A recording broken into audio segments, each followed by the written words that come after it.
The silent false alarm, how your body learns chronic fatigue. Imagine your body as a fortress with an alert guardian. When danger approaches, a virus, bacteria, or any threat, this guardian immediately sounds the alarm. Your immune system springs into action, inflammation flares up, you feel sick and exhausted. This is completely normal and purposeful. Your body is fighting. But now imagine the danger has long passed, the infection overcome, yet the guardian in your fortress hasn't turned off the alarm program.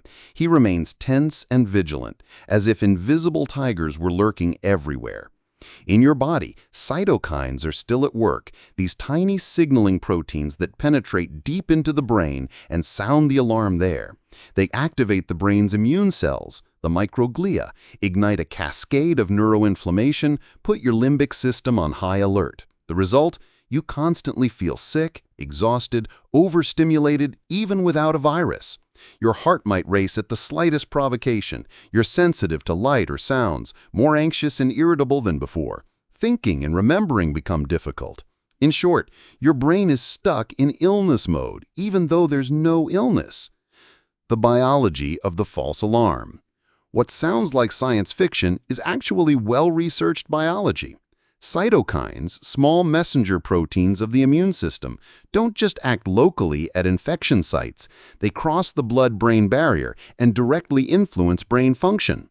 When they reach the brain, they activate microglia, the brain's own immune cells. These microglia then release inflammatory substances that affect the entire nervous system. The hypothalamus, your body's control center, receives these danger signals and interprets them as emergency, all systems on alert. The result is what scientists call sickness behavior, a programmed response that makes you feel exhausted, withdrawn, and hypersensitive. Normally, this program shuts down when the infection is overcome, but sometimes it gets stuck. The cytokines continue circulating, the microglia remain activated, neuroinflammation persists.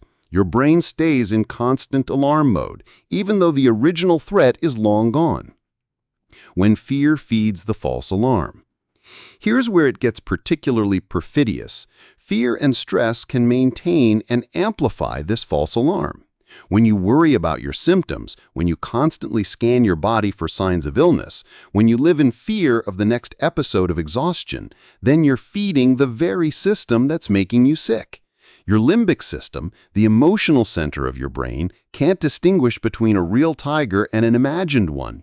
Worry about symptoms activates the same alarm pathways as an actual infection. The hypothalamus releases stress hormones, the immune system remains on alert, cytokines continue circulating. A vicious cycle emerges. Symptoms create fear, fear maintains symptoms, symptoms intensify fear. The false alarm becomes a self-reinforcing system. The conditioned immune response. But there's another dimension that makes the problem even more complex. Your immune system can learn. Just like Pavlov's dogs learn to salivate at the sound of a bell, your immune system can learn to react to neutral stimuli with inflammatory responses. A certain place, a particular stress, even specific thoughts can become triggers that activate the cytokine cascade. Your body has learned to be sick even when there's no reason for it. This is what scientists call a conditioned immune response, an acquired pattern that runs automatically and often unconsciously. This explains why chronic fatigue, long COVID, or fibromyalgia often seem so unpredictable. It's not that you're imagining it. Your symptoms are real, but they're no longer caused by a virus or bacteria. They're caused by a learned immune response that's gotten out of control. The path out of the false alarm. The good news is what can be learned can also be unlearned. Your nervous system has an incredible ability to adapt and change. Scientists call this neuroplasticity. The same mechanisms that maintain the false alarm can also help you shut it down. The first step is understanding. When you understand that your symptoms might be the result of a false alarm rather than actual danger, you can begin to respond differently. Instead of fighting the symptoms or constantly monitoring them, you can learn to acknowledge them calmly and then let them be. This doesn't mean ignoring serious warning signs or avoiding medical care. It means learning to distinguish between a real alarm and a false one. It means trusting your body's ability to heal and regulate itself when you give it the space to do so.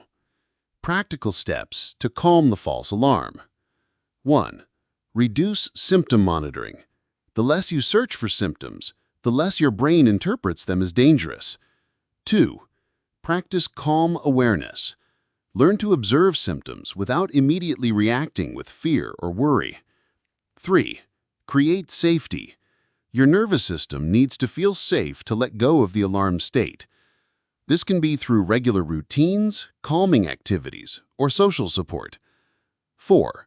Movement without pressure. Gentle, joyful movement can help reset the nervous system, but without the pressure to get better. 5. Patience with the process. Unlearning a conditioned response takes time. Your nervous system needs time to trust that the danger is really over. Your body wants to heal. Remember, your body doesn't want to be sick. The false alarm, as exhausting as it is, originally served to protect you. Your immune system, your nervous system, your entire organism is designed for health and balance. When you understand that chronic fatigue, long COVID, or similar conditions might be the result of a false alarm rather than ongoing damage, you can begin to work with your body instead of against it. You can learn to turn off the alarm and return to the natural state of calm and energy that is your birthright. The path may not be easy, and it requires patience and self-compassion, but it's possible. Your body remembers how to be healthy. You just need to give it the space and safety to remember. This content is for educational purposes and is not medical advice. Always consult healthcare professionals for medical concerns.